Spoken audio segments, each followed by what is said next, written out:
Good day, everyone. Okay, my name is FAPPA. I'm a dietitian and nutritionist. Thank you for having me here to unfortunately discuss about stigma in society and healthcare. And as a dietitian and nutritionist, I will discuss this issue through the lens of weight stigma.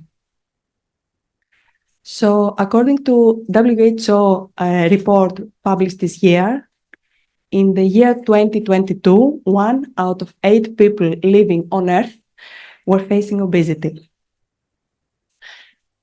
If we look at the population based on their age, 6 out of 10 adults in this year were diagnosed with obesity or overweight, and 20% of children aged 5 to 19 years old, so children and adolescents, were also diagnosed with overweight and obesity. The same picture was for Europe at the same year. So what is obesity? The definition of obesity is that obesity is the accumulation of extra fat on our body weight that actually put us in risk for health. And we have a way of diagnosing obesity, at least for adults, this is the way for adults that we use, which is calculating an index, which is called a BMI, body mass index.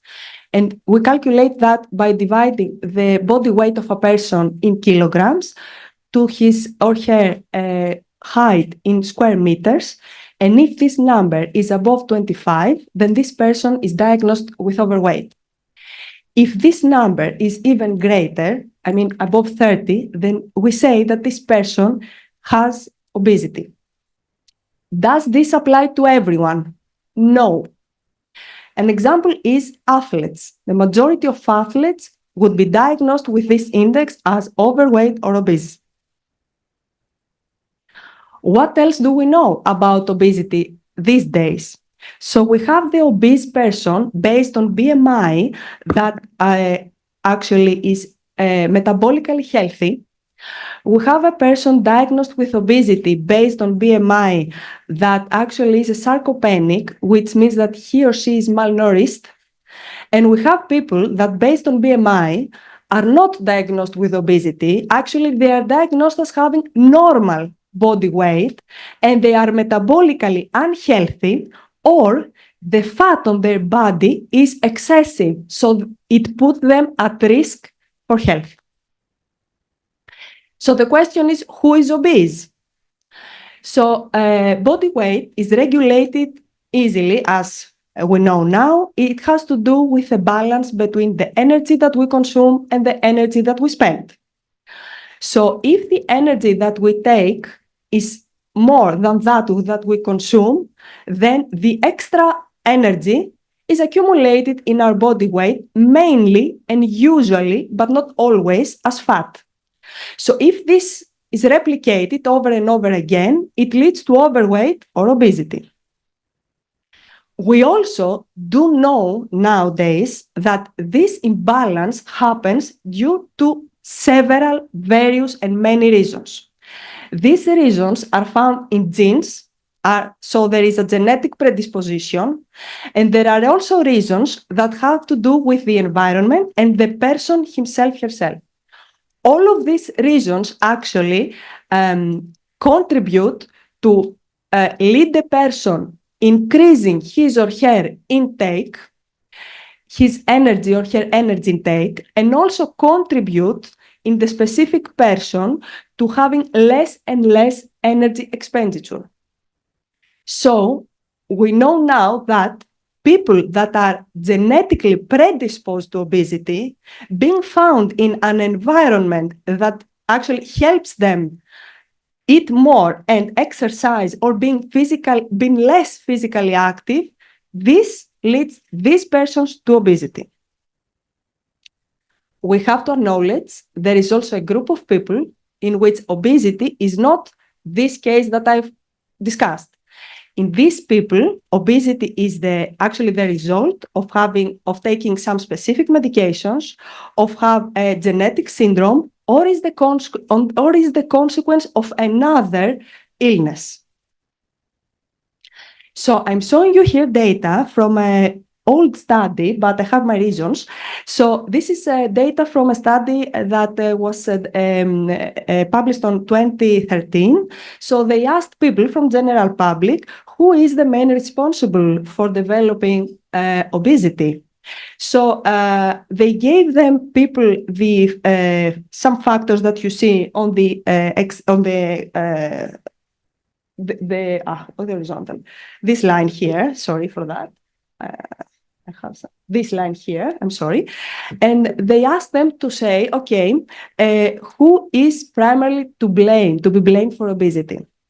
So the thing is that the answers were gathered around the individual having obesity is the primary person to blame for having the obesity, and then it's the family. Did things change over time? No.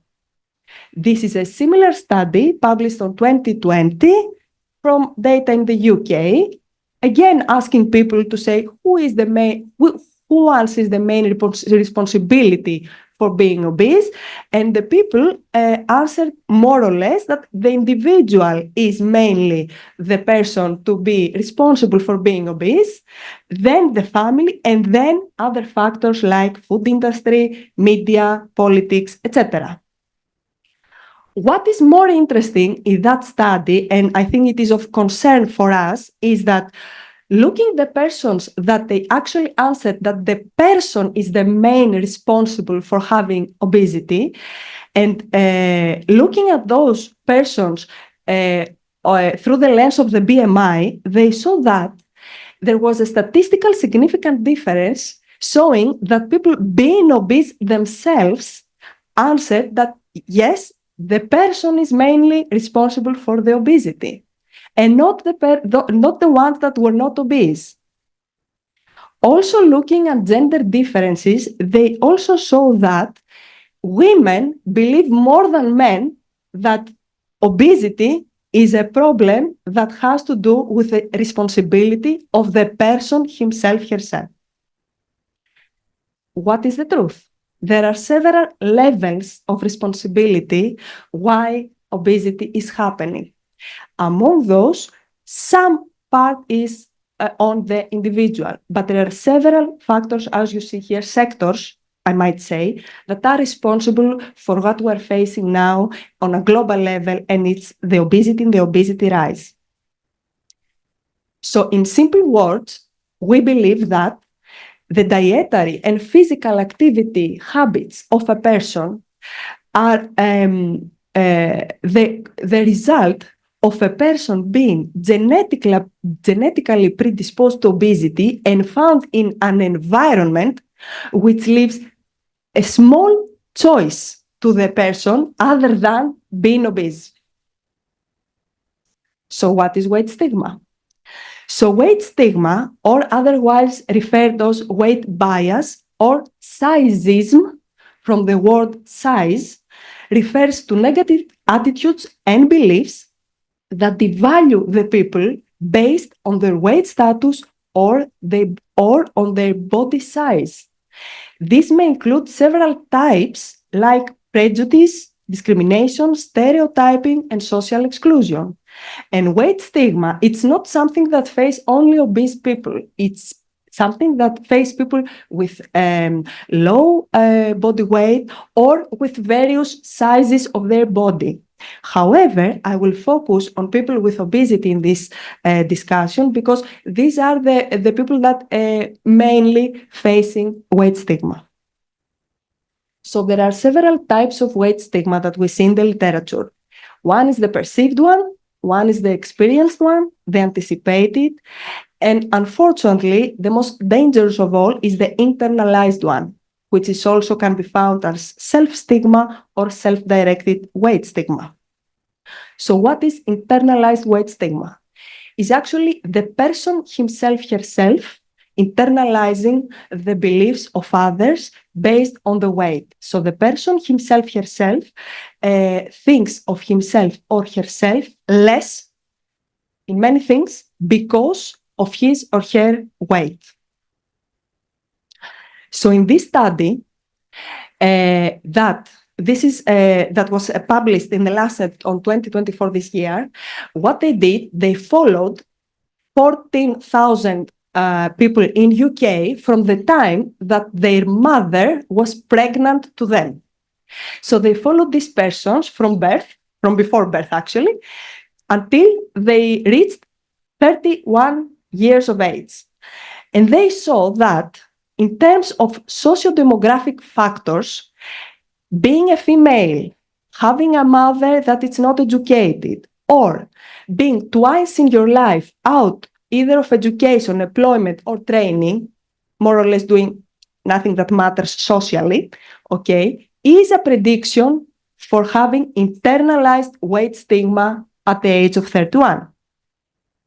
In terms of family peers, having parents talking to you about your weight in a negative way, or trying to say to you to lose weight, or having pressure from media to lose weight, are predictors of having weight stigma internalized in 31 years of age.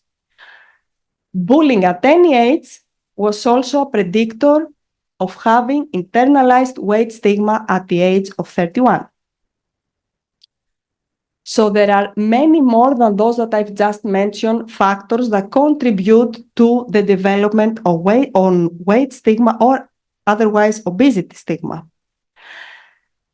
How many people experience weight stigma? So you see here some bar graphs. These are all several types of weight stigma that a person can actually experience.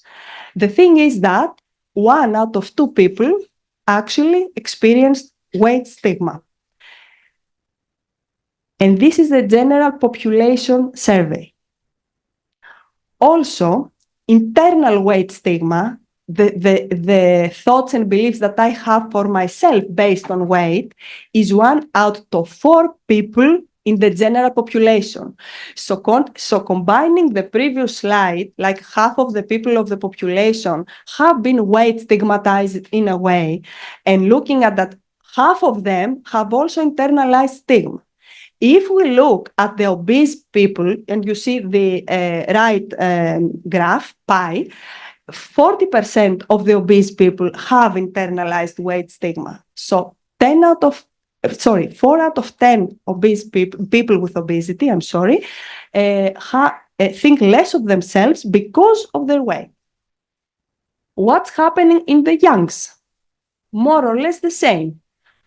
We have data that show in several studies that show 1 out of 2 to 1 out of 4 children have been bullied for their weight, or approximately 20 to 30% have been discriminated based on their weight. Okay, and why it is important? There are consequences of weight stigma in several ways, several factors: psychological, physical, sociocultural. You see here results of a meta-analysis including 105 studies showing that weight stigma, people that have perceived weight stigma have poorer mental health. And this finding was irrelevant of their BMI status. Of course, BMI mediated this relationship, meaning that as I have more weight, this relationship of weight stigma and mental health is greater. But there are people that, irrespective of the body weight or their BMI status, they have poorer mental health because of the weight stigma.